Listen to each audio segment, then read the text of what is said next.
Good, y'all. What's going on, everybody? We are on episode 4 of Guy Martin's How Britain Worked.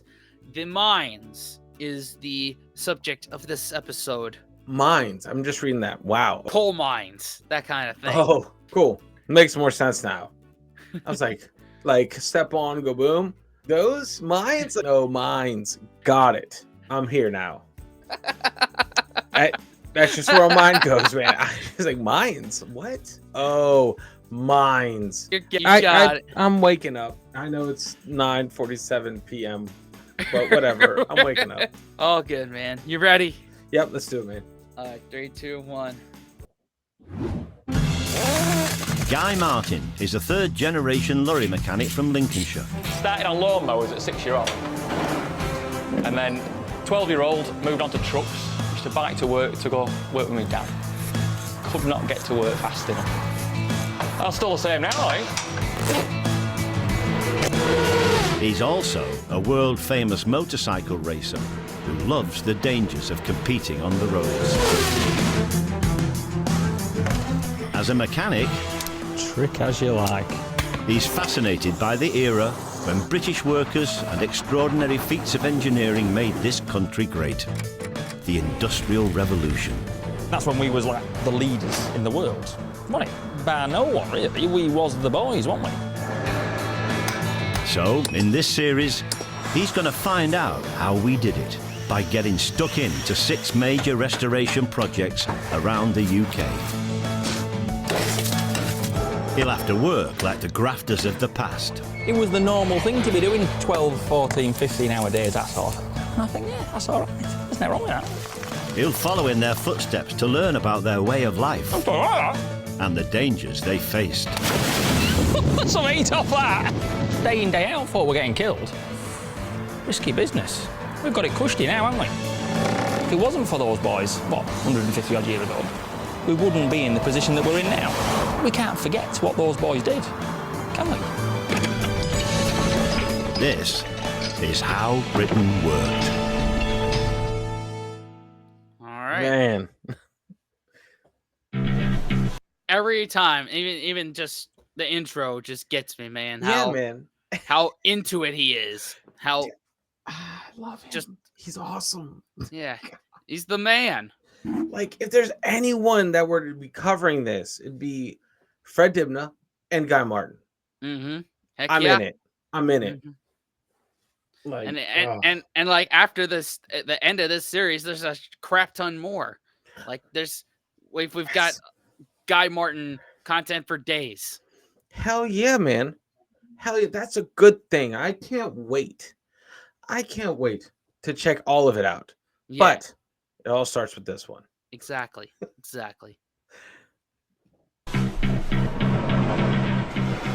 One group of people, more than any other, fueled this country's most radical change. Every engine, furnace and forge was powered by the back-breaking toil of a mighty underground workforce. The coal miners. If it weren't for these fellas here, there would have been no industrial revolution in Britain. Quite simple. It's quite simple. That's a fact. That's a fact. Burning coal wasn't new, but for centuries it had only been gathered in small quantities from shallow pits. It was used mainly by blacksmiths and ironmongers, or for heating our homes. At the start of the 18th century, all that changed. Coal began to be mined on an industrial scale. And for the first time, the nation had a powerful, portable energy for trains, ships, steam engines, and factories. Oh The my modern God. world was born.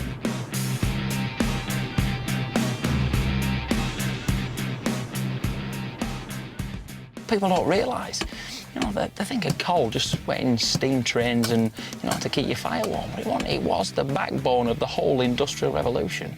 It's what it was all about, the coal miners. Oh, wow. Guy's project this time is about the one machine that made all this possible. Newcomen's beam engine. It was a huge steam-powered water pump. It meant that pit shafts could go deeper without miners facing the dangers of flooding.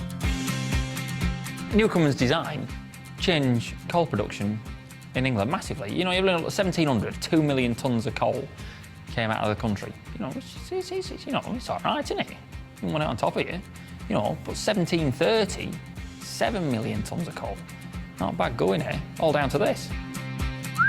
Wow. At the Black Country Museum in Dudley is the world's only workable Newcomen beam engine, built to the exact specifications of the 18th century original, but it's in desperate need of a massive overhaul.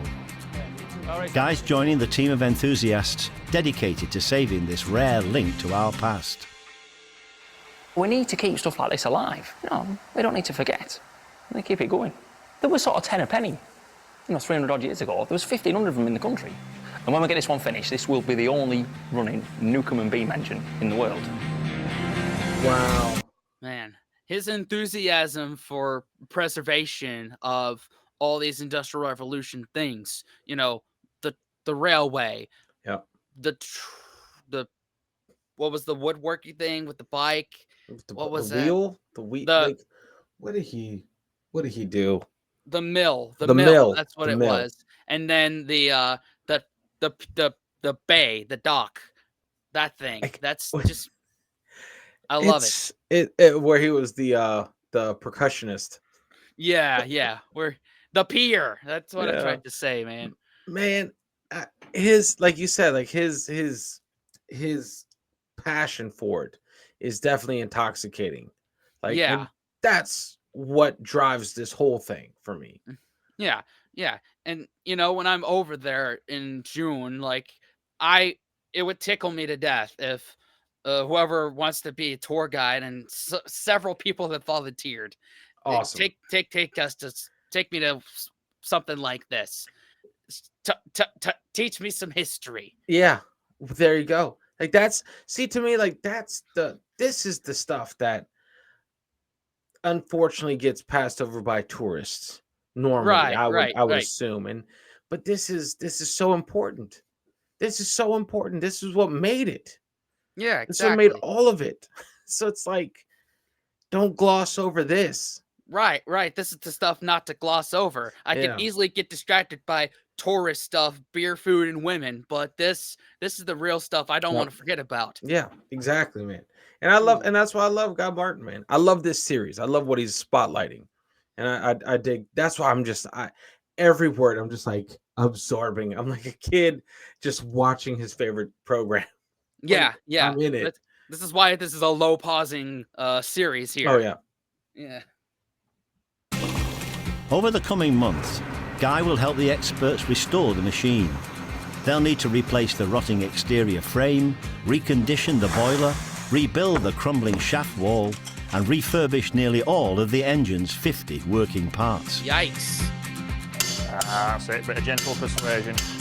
Along the way, Guy will find out just how tough 18th century mining was. Look at that. You won't get cold now, then. And discover how the men and women of the first mining towns forged a new way of life. It's cracking, that. Hey?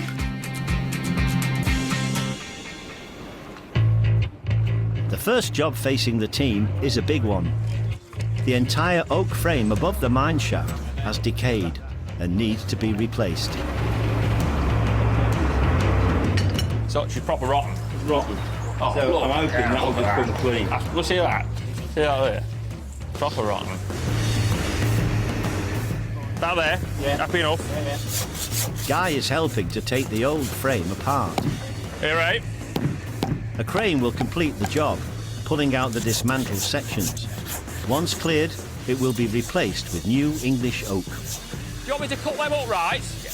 When the engine was first built, it represented cutting-edge technology. Oh, you're just lifting it from the top. 1712, folk could be looking at that and saying, what is it?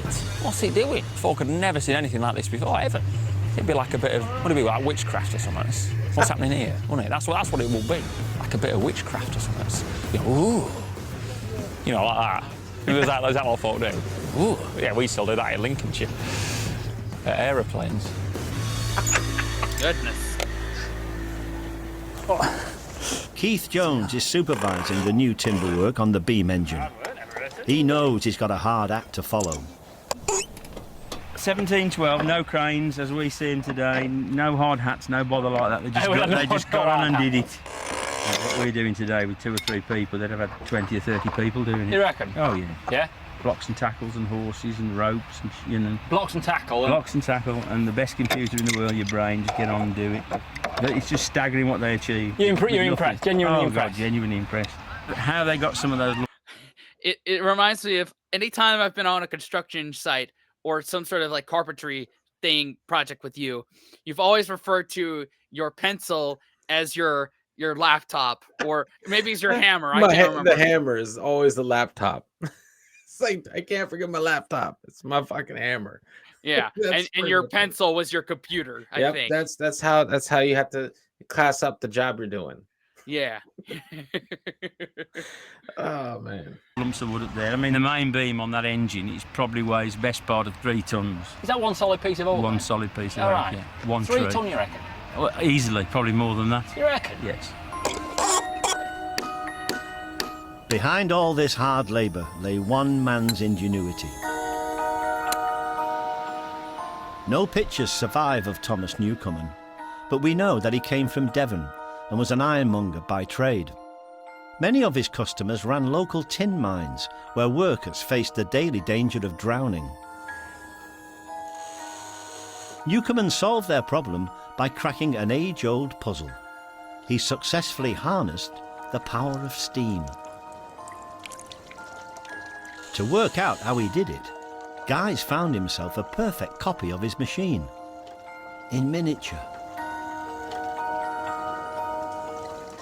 Yeah, so what we've got here is the Newcomen beam engine.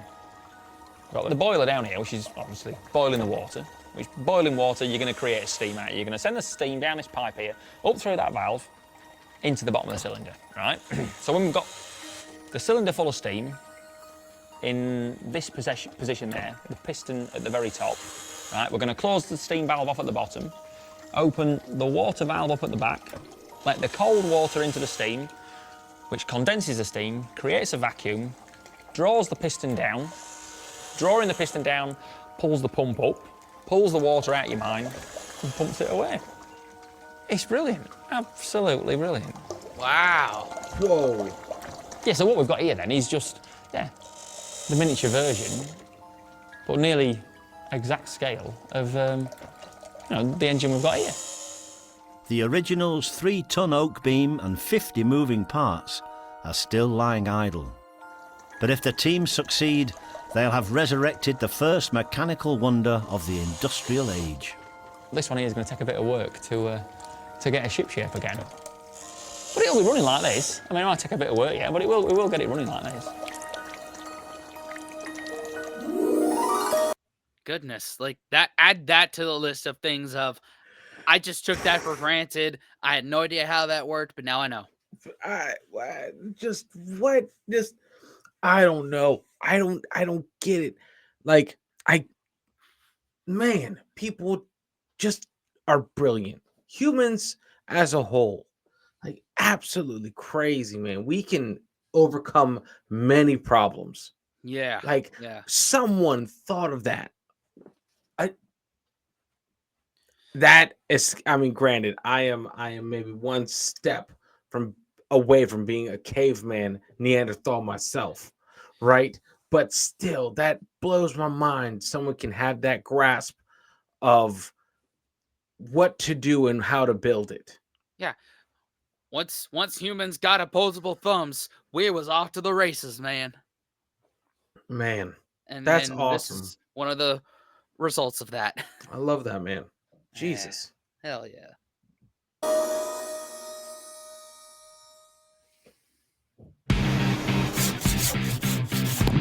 All right.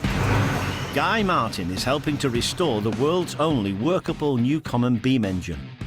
The giant water pump that made industrial scale mining possible for the first time. Back in 1712, it fueled Britain's industrial revolution. The engine's new oak head frame has been delivered. Guy's helping the restoration team to put it in place. The last few bolts need to be secured. Oh, it's looking a treat. Newcomen's engine protected miners from drowning. But the new deep mines presented other dangers, and while Guy waits for the team to move on to the next stage of the project, he finds out more about them. From 1750 to 1950, there was 150,000 people killed down a mine. I mean, that's not 150, that's 150,000. That's a lot of folk, that. And I'm just looking here, hey. You can see, really, you can see why. I mean, we've got the roof supports here, just with a wedge. I mean, no wonder so many folk was killed, hey? That's not going to pass health and safety now, is it? Hey? We've got that there. Look here. What's happening there? What's happening there? You fellas in there with his pickaxe, smashing it off the face. These boys aren't messing about. That's proper work, that. Proper work. One of the biggest challenges facing miners was seeing what they were doing. They had these, you know, these stuck on the side of their helmets with clay-mounted lights. I mean, you're not going to see a lot of that, really, are you? Really? I mean, you know, a blind man would be pleased to see it, wouldn't he? But by heck, eh? Carrying a naked flame could be deadly because of underground gases that miners called fire damp. The main culprit was methane. Guy's about to find out just how dangerous it could be. Oh, God. You know, with the right concentration, it's lethal. You get big explosions down there. You know, you've got a naked flame strapped on the side of your helmet, you're going to set these explosions off, aren't you? So, yeah, dangerous business. I'll be all right holding the thing. I'll just stand it out. Honestly, it'll be rigged. Do you reckon? In early deep mining, the task Guy is performing fell to the colliery fireman, employed not to put fires out, but to start them. He'd be the first into the mine shaft, and he frequently wouldn't make it out. He's the fireman. Now, this one, he could have been a rum lad, this man, because he could have been in prison. And this was really a job they give a few prisoners, or they give them, you know, they get a bit of early release, or one of the miners that wanted to earn a bit more money. He looked a bit like, you can see, he looked like a bit like the Grim Reaper. You know, and that was wet through, that coat he was wearing, you know, it looks a bit like the Grim Reaper, covered, you know, he's drenched in water, just in case, you know, he found a pocket of methane or whatever it was. You know, hopefully we had either a very little concentration or a massive concentration of methane and you get away with just burning them off. But if you had that very fine line of 5 to 15% concentration, that's when you had explosions.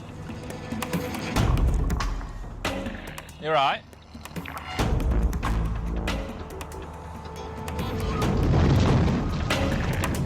Oh. Some bloody... Some heat off that! That's dangerous, man. No in way. 1812.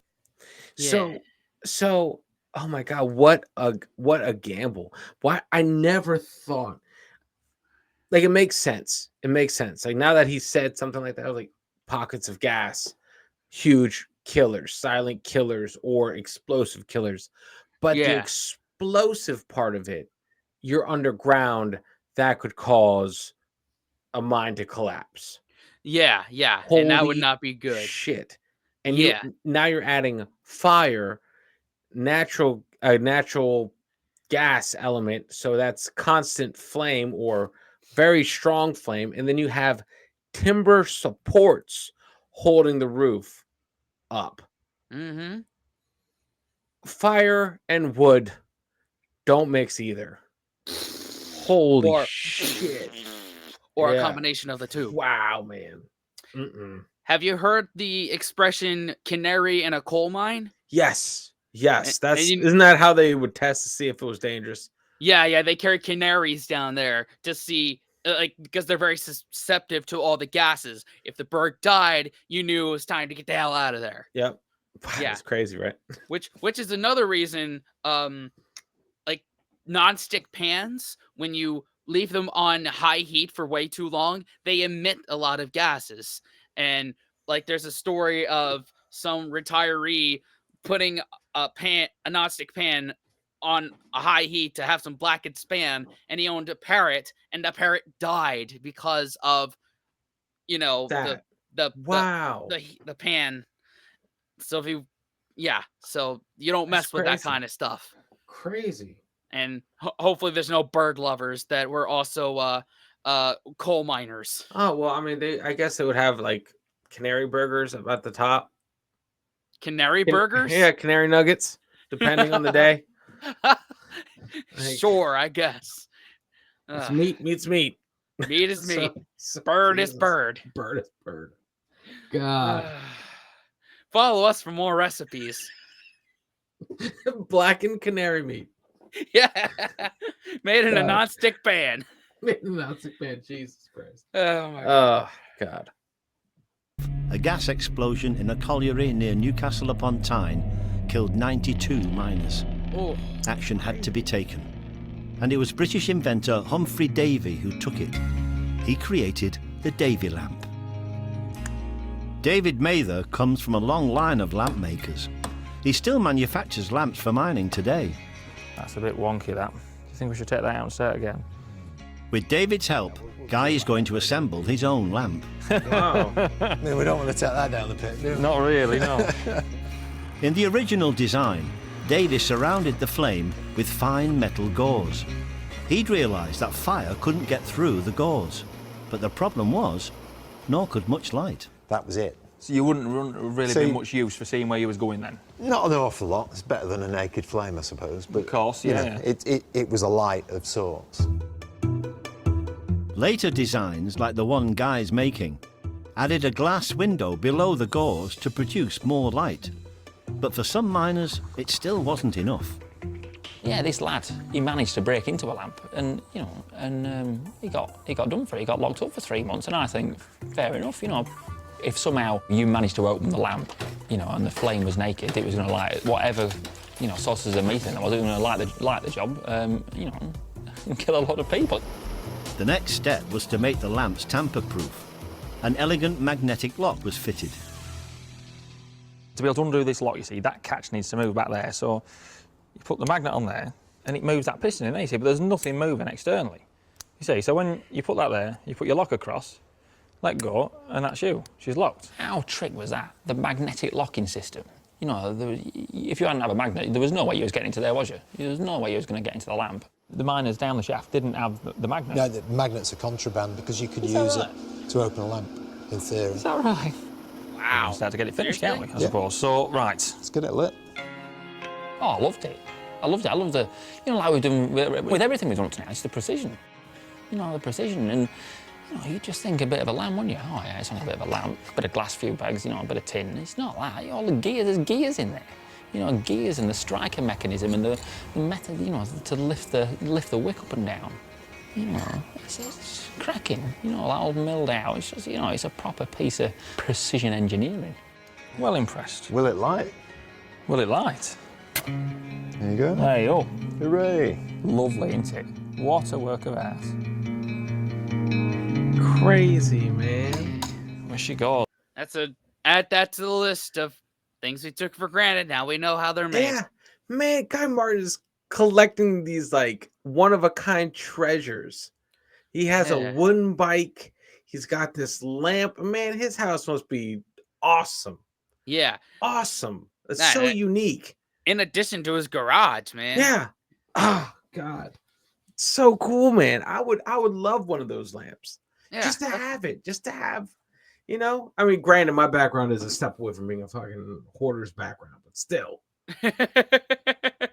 Yeah, about to say, where are you gonna put one? Yeah, I have zero real estate. Yeah, I've got plenty of room back here, so There you go. I guess I'm taking it on. Yep, there you go. That's on you because I'm not moving Bob Ross.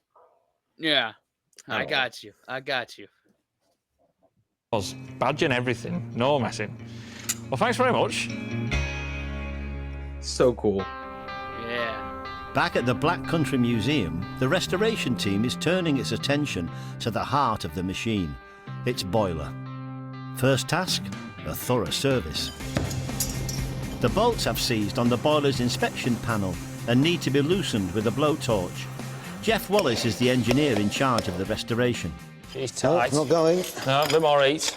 This was actually the first fully operational, practical steam engine.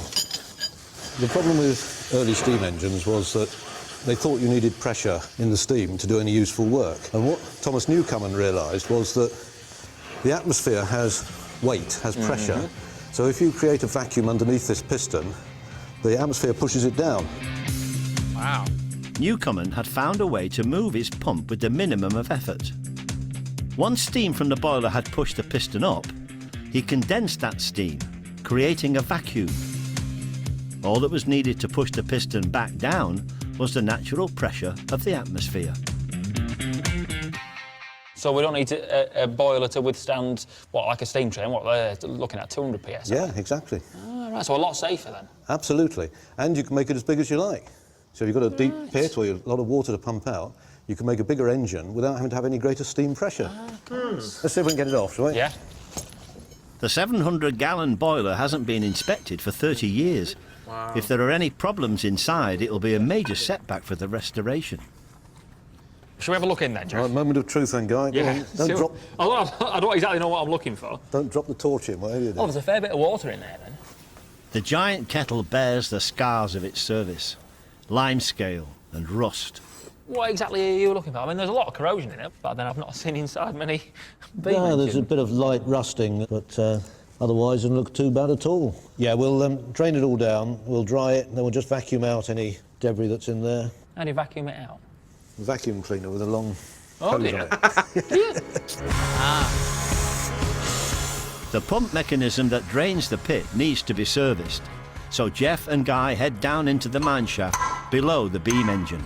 Spot on, sir. Spot on. Smells a bit pungent. The silt and debris that's been blocking the drains has to be cleared out. If they get the beam engine running, this is where it will pump water from. What's that? That is what they call a foreign object, Guy. It shouldn't be in there at all. Jeff's calling it a foreign object, so if that's what Jeff says, right, that'll do. We'll file that in the bin. While Jeff carries on with the cleaning, Guy's planning to fetch something special for the engine's big day. He wants to fire up the mighty machine with a few shovelfuls of coal that he's mined himself. Guy, have you done any mining before? Oh, I've never been down a mine. Have you ever done any? I haven't, but I've been in some fairly crowded mines, and it's pretty scary, you know. It's all right going in there with your fancy modern drills and all that and doing it and blasting it off with a bit of TNT, but I'm going to go in there with a pickaxe and do it, so, yeah, it'll put manners in me, I think. I love that. It'll put manners in me. Yeah, I love that's the perfect way to put it. That's the perfect way to put it, man. Ah. God. By the way, you recognize that tune that was played under that last segment, right? I do not. It's AKA What a Life by No. Noel Gallagher's High Flying Birds. Oh, yeah, that's why. Yeah. I had to point it out. Good. Some of our OGs would probably roast us if we didn't. Hey, good thing your ears are tuned to that. I'm looking at mining. I know. I'm looking at mining too, but I had to point that out because someone would roast us for not pointing it out. Glad you caught it, man. I do what I can, man. I do what I can. Caphouse Colliery in Yorkshire. It was worked from the 18th century until 1985. Now guys come here to discover what it took to earn a living underground. In Newcomen's time, miners worked 12-hour shifts, 6 days a week. A large chunk of that workforce consisted of women and children. They got paid for the amount of coal that they got out of the mine. You know, it was better off to keep the money in the family, you know, rather than there's the dad mining the coal off the coal face and then having to go and get another bloke to pull the coal back from there to get it lifted out. You know, that's more, you're better off keep the money in the family. So I get the missus to do that. Guy's managed to persuade his fiancée, Stephanie Edgar, to join him. Oh, nice. They're going to find out how the mining couples of old worked together down a pit. Alan, Andy. Alan, go. How's it going, mate? Andy Smith, a miner for 35 years, Hi, Andy. Nice to meet you. is their guide. Thank you very much. Like Guy, Steph has never set foot in a mine. When it sets up with a bit of a jerk, so don't be alarmed. Okay. Wow. Right, we're on this way. Nervous, Stephanie. I'm a bit nervous. We're on this way. 450 feet we're going into ground. It's same height as Blackpool Tower. Fairish then. Right, okay. They started building this shaft in 1700s and just kept extending when they run out of coal. By 1850, there were over 3,000 privately owned deep mines in Britain, producing 50 million tonnes of coal a year. Now we're being lowered down by 16mm rope. One. It'll do.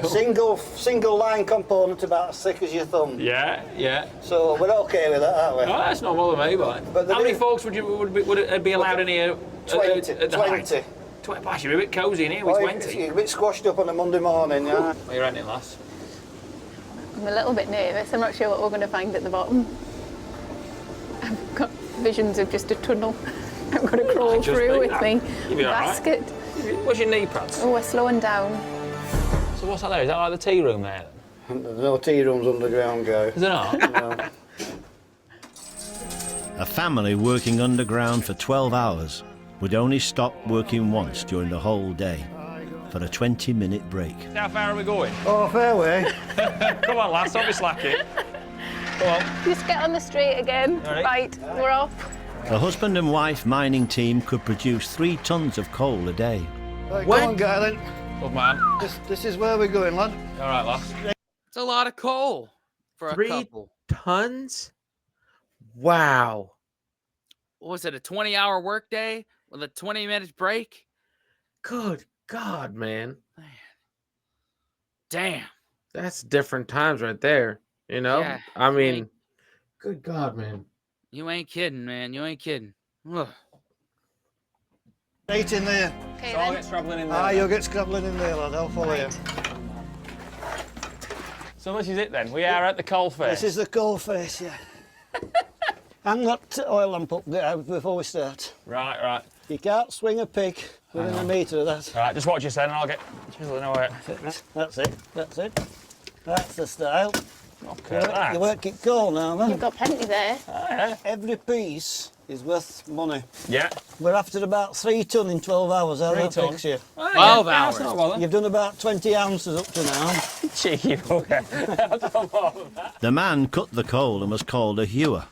His wife was the hurrier, and she dragged a basket, called a corve, out of the mine. Aye.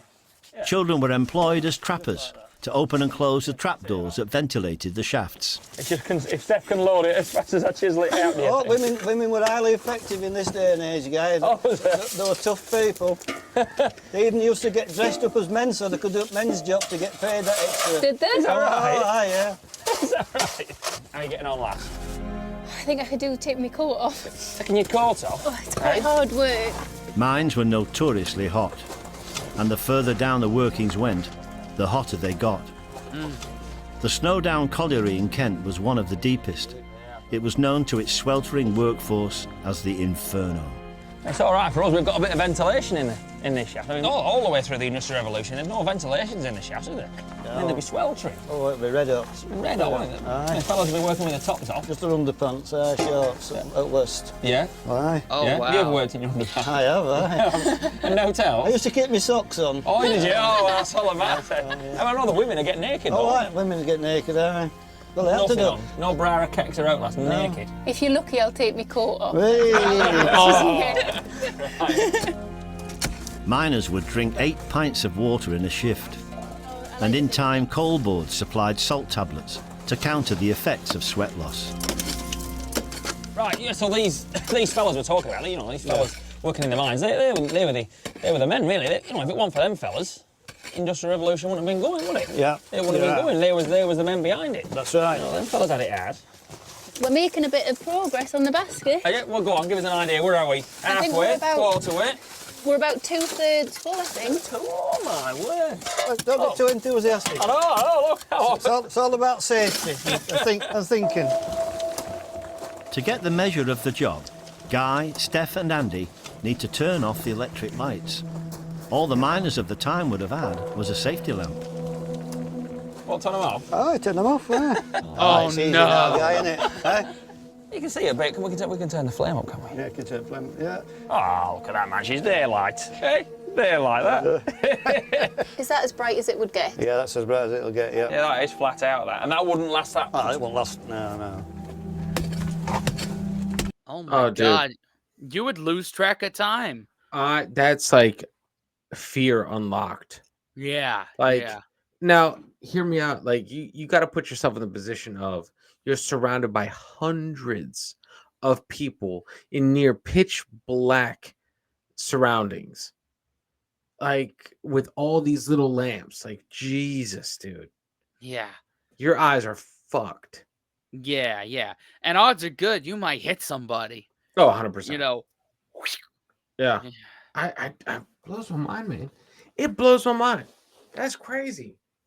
Man. I guess I never. I mean, yeah, I never knew. I never paid it any attention. Yeah, I never had to. You know. You know. But oh man. It's crazy, man. Yeah. Jesus Christ. Dangerous, isn't it, like this? Yeah.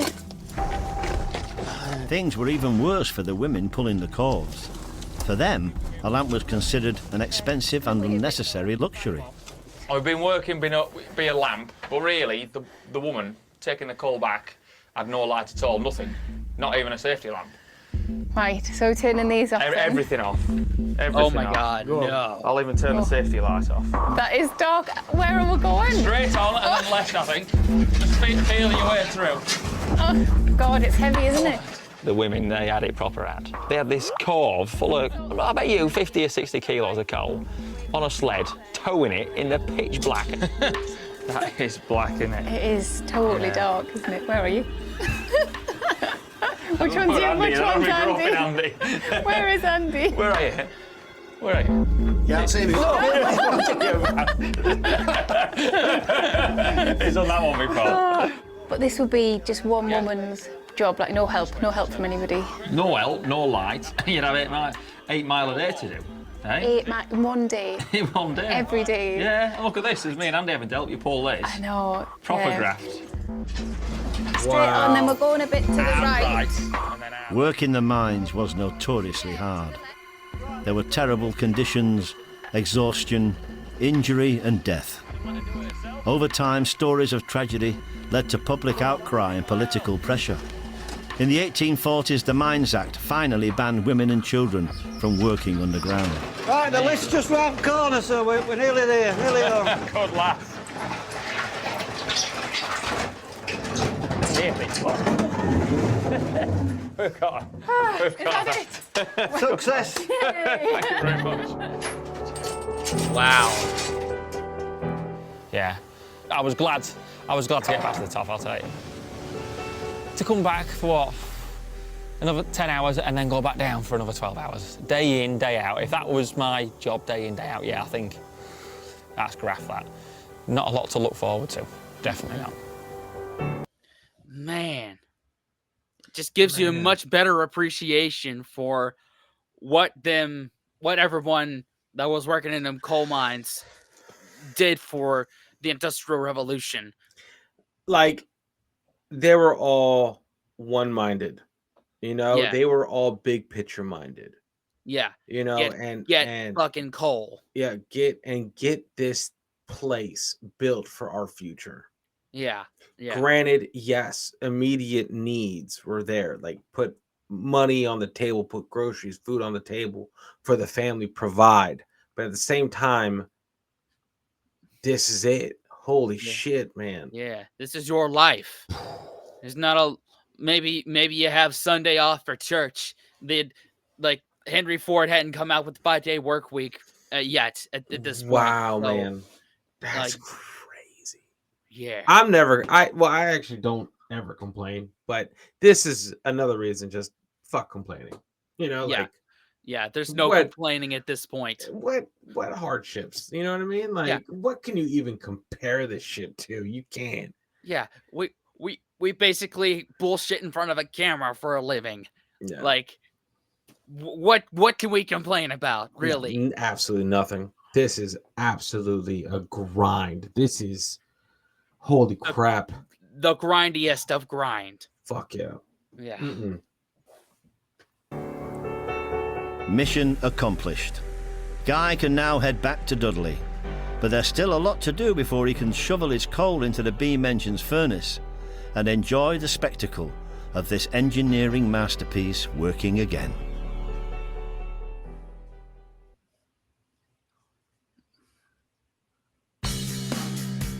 At the Black Country Museum in Dudley, Guy Martin is helping a team of experts bring Britain's last workable Newcomen beam engine back to life. It's the invention that kick-started the Industrial Revolution by making deep coal mining viable.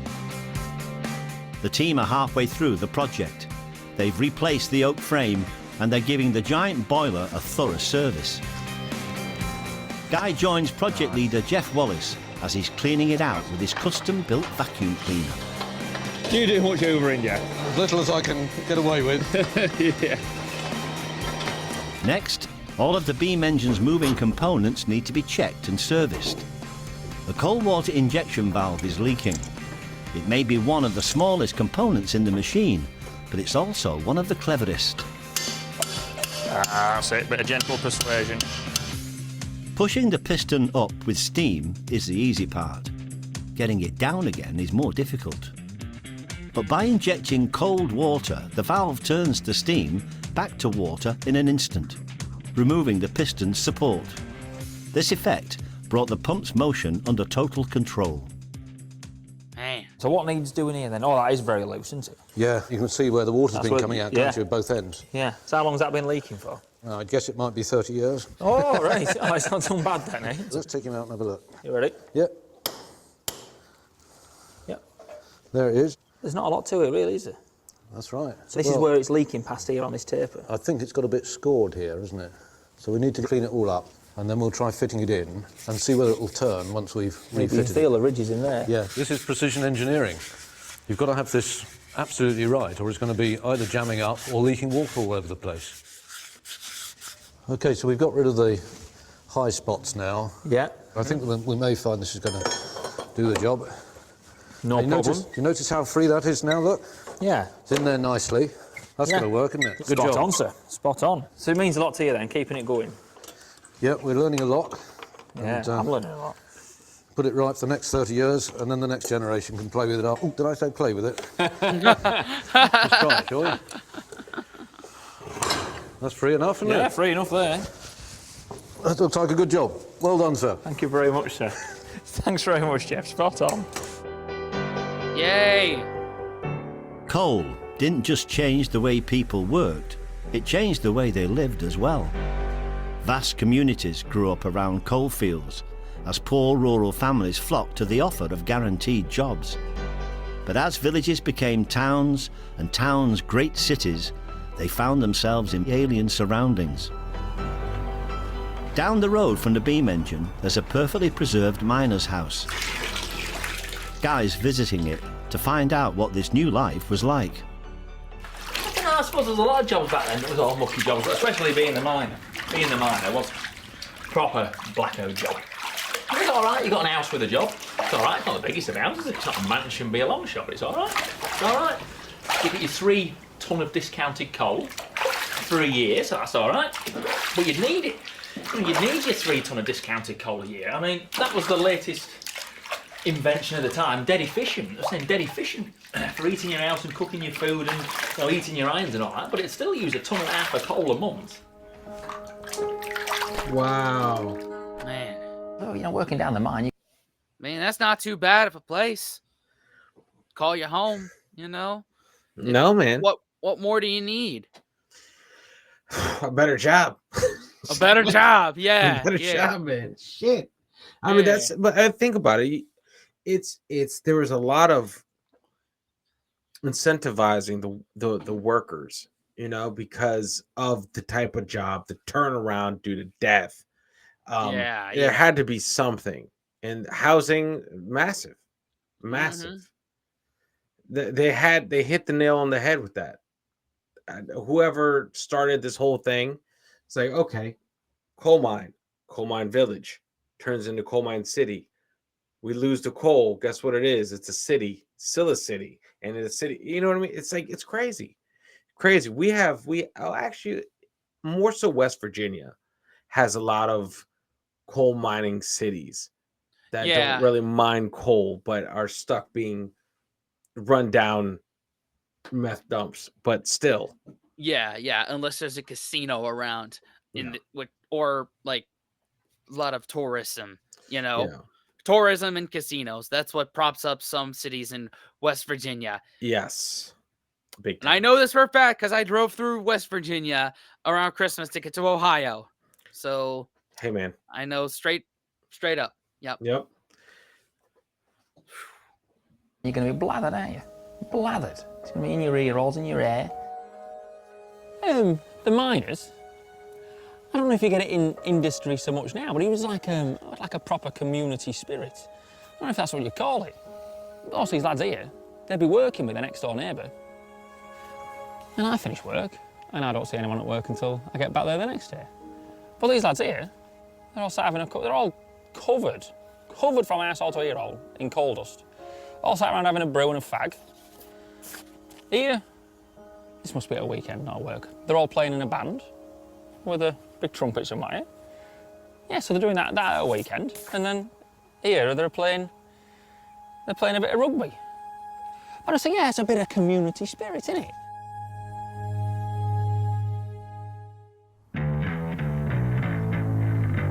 At the Black Country Museum, they're edging towards the day when the beam engine can be fired up once again. Guy is back to help repair the brick wall that insulates the boiler. Got a bit of a problem with the brickwork around here. So this is the brickwork around the boiler. The hot gases come from the furnace and they go up into a flue and right the way around the boiler. Yeah. And then up the chimney here. But we did have a rather big crack here. So we've taken out the bricks. We're back to good stuff now. Yeah. But what we need is some more bricks. But we've got to have the right sort of size bricks, and also we've got to match the colour. Right. So you want to get the clay right and get the firing right. So it's not as easy as it sounds. No, easier said than done, I think. Guy needs traditionally made bricks, so he's visiting brickworks in York where they still use some 18th century production methods. There's still a demand for traditional bricks from conservation and specialist building projects. First, the brickmakers mix clay, sand and water. This mixture is then thrown into moulds. Mark Todd is the main moulder here. Well, these boys here, they're doing 1,500 a day. 1,500 a day, that's some going that, isn't it? You see the size of the arms on the man? Hey, I won't want to scrap with him. Definitely not. I'll watch you again, go on. So you're going for that sort of shape there? Right, I'll aim for that. Okay. Pick it up. It looks really easy, doesn't it? It does look easy. Yeah. That's it, that's not bad. Right, so as I take that off you, you then need to start picking up the next one. I need to be a bit quicker, don't I? Yeah, you need to be really fast. Back in the Industrial Revolution, they were starting at 8-year-old. 8-year-old, you know, they'd be all right, they'd be a labourer at 8-year-old, and obviously when they was passing the clay off the conveyor belt and putting it down and shaping it, you know, they'd be learning off what the brick moulder was doing. How about this one? I'm honoured. You see that? My own name in the bottom of a mould. No, man. Trick ass. During the industrial... Man, He got his own bricks? Yeah. He's got everything now. Come on, man. Yeah. That's so cool. Man. God. Man, it's like everything, like bricks. Add that to the list. Yeah. Dang. Crazy. Yeah. Crazy. Dude, Yeah. I love this. Mm-hmm. We're getting enthusiastic over bricks here. Hey, I'm down with that. I mean, fuck. How long has it been since people got enthusiastic over bricks? I'm here. Probably since another brick in the wall came out. That's probably the last time. There was a spike in production then. 100%. Yeah, exactly. Yeah. Industrial Revolution, brickmaking became one of Britain's great industries, and hand moulding was just the beginning. Never before had there been such a building boom, and brick was the basic unit of this new world. All right. That's it, then just turn it straight over. As demand reached staggering levels, mass production took over. By 1895, the London Brickworks produced 25 million bricks, solely for the construction of the railways. It's a bit of a... Shall we scrap that one? Yeah, let's grab that one. Look a bit of the pigs here, doesn't it? That's it. And it took a few goes to get that sort of... Well, no, I don't know if I did actually master it. It took a few goes to do it something like, you know, but then pulling it off and you couldn't rush it in this. But it's all right, me doing like maybe 1 or 2 half-decent bricks out of a dozen. There was only 1 or 2 that you could maybe put my name to, and it took me thick end of an hour to do that. We're getting a fair old heap on there, bro. building a bit of a wall between us now. Bloody. Once moulded, bricks have to be fired before they can be used. No, you don't like it. Pigs here. Pigs here. In the 1700s, the method of firing bricks hadn't changed since the Middle Ages. It happened in a makeshift kiln called a clamp. So what exactly are we doing then? We're going to replicate the way that they made bricks. In the 18th century. 18th century. Yeah. No one at the company has ever made a clamp, but master brickmaker Steve Bitham is going to try. When it comes to brickmaking, Steve is the man. He knows the ins and outs of brickmaking. Steve and Guy stack up some finished bricks to form the clamp. We got, you know, a few bricks, loose bricks, mixed them together, and, you know, started building a bit of a, you know, like a mini furnace, really. Guy's wet, moulded bricks are stacked into the clamp. Coal slag is tipped in between the rows. This will help the fire reach at least 1,000 degrees. Wow. We need to get these up to a certain temperature to mature the clay so it's hard enough to perform its job of, you know, building houses. And if you didn't reach the desired temperature, these bricks would fail. An average industrial clamp would have contained anything between 30 and 40,000 bricks, sometimes even more. You know, back in the 1800s, there was making 1 million bricks. Yeah. 1 million bricks in one go. In one go. We're making 1 million bricks in one go. Yeah. Trying to seal the cracks. Once the clamp is sealed with clay, a fire is started to bake the bricks slowly inside.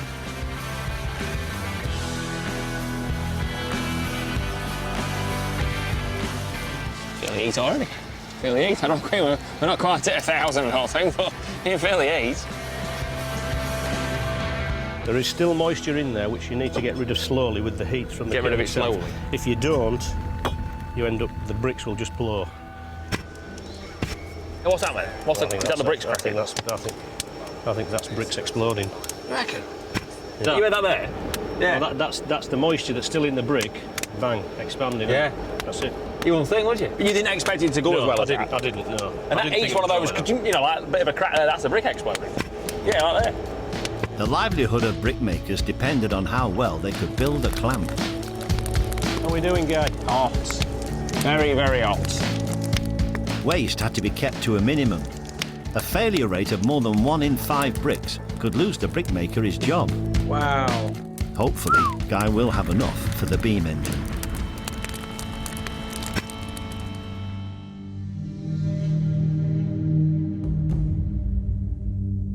So what do you reckon then? Well, it reached temperature last night, so hopefully we'll have a good firing. Let's take the top off. You're getting warm. They're looking a bit soft, if I'm being honest. And what we're going to use is a bit of a test, just the tapping the bricks together. Hopefully. That's what we're going to use. Yeah. Oh, that's the method that they use now, is tap the 2 bricks together, and if you get that ringing noise, they're all right. There you go. Right. See there? It's just unfired, it's not fired. I think we've got about 80% of bricks that we could use. Yeah, a bit of a ring off them. That's bang on. Yeah, that's just as good as the modern fired bricks. The biggest thing with bricks is if you don't get it right and you don't fire them right is when they're attacked by frost. But you know they're in a boiler house, so we're gonna have no frost bother in there, are we? Yeah, they'll be grand. That'll do you.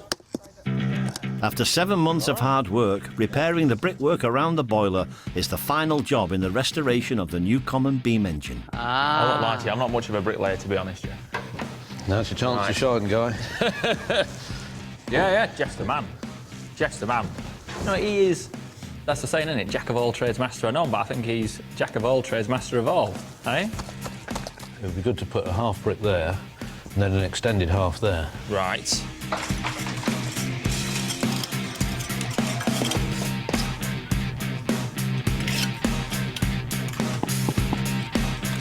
Last brick. Last see where brick. he fits. That's the last one. Right. With the final brick in place, the team are ready at last to put their work to the test by finally bringing this titan of the industrial age back to life. Dude. We'll brush the excess off the face of the brick. That should be it, and off we go. All right. We've been talking about it for ages, haven't we, how it works, and now this valve does this, and the water goes in here, and all that business, but there'll be no better way to see it than actually seeing this great big thing moving in the flesh. It'll be great.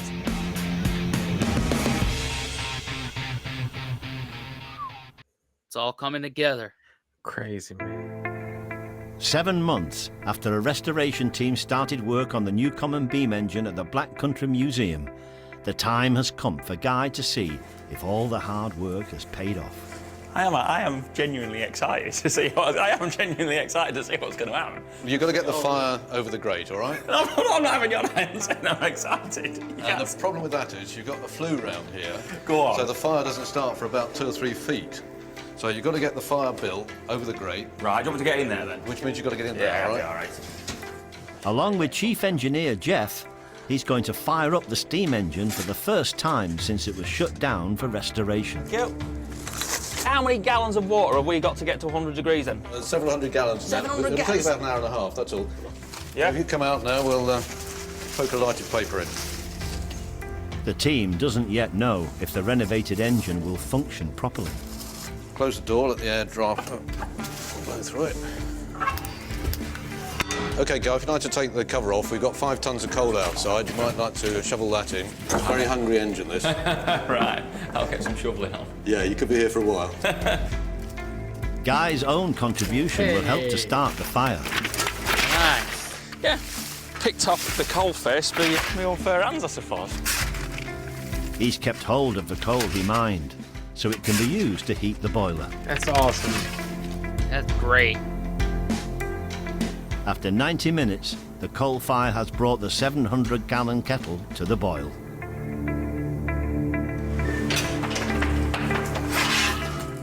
When Thomas Newcomen fired up his machine for the very first time in 1712, little did he know that it was a key moment in Britain's industrial revolution. Now, exactly 300 years later, it's the moment of truth for the last working beam engine in the world. Who was the fella, Back to the Future, Dr. Emmett Brown? You know, you'd see all these mad inventions and that, you just think, what is going on there? And I think that, to me, that's what this is, Dan. Yeah. I want to see it all going. So go on, right, where do you want me? OK, right, we're ready to go then, guys. So if you'd like to operate this, you lift that up. Yeah. And close the steam valve. When Jeff releases the main valve that Guy repaired, cold water will condense the steam in the cylinder, creating a vacuum. It should pull the pump into action. Keep it closed. What? Oh, And man. it does. Yay! Now open this gently. Bloody hell. That's a lovely job. Newcomen designed his engine to work all by itself. It's an automatic, self-propelling mechanism. If you just drop those 2 forks together, see whether it'll run automatically. Yeah, that's good. Connect him in now. There's just so many bits of rope and linkages and that. I'm just sort of fascinated how it's going to work, and I genuinely thought that we're never going to get it working in the automatic mode today. I thought we was never to do everything manual, but yeah, it's I'm well impressed. Wow. Despite the size and complexity of the machine, a beam engine could be run by just one man, feeding the fire and oiling the moving parts. Newcomen had handed ordinary workers extraordinary powers. There's no other Newcomen beam engines running in the country or in the world. No. Yeah, that's running a treat now, isn't it? That's running probably about 13 or 14 strokes a minute. And you've all these rods and linkages and ropes and all that, and even I'm not a brain surgeon, but even I looked at that and I thought, well, you could have a gear system doing all that. But back 300 years ago, it wasn't just as easy as that, just to get a gear, and casting stuff up. It was all blacksmiths, bent bits of bar, and just stuff, bent bits of metal and just threshed together, and it did the job. So yeah, at the time, 300 years ago, people were amazed when they saw it. What it was doing, and it's just so Heath Robinson, and it worked, and it did the job. Man. Look at that. It's the job, isn't it? A bit quieter than I thought. I did think it was going to sound like a bomb scene. No, it's a treat, isn't it? I wouldn't mind it being that man, If I had the choice of being a miner or being the engine operator. That's me there. Yep. My man.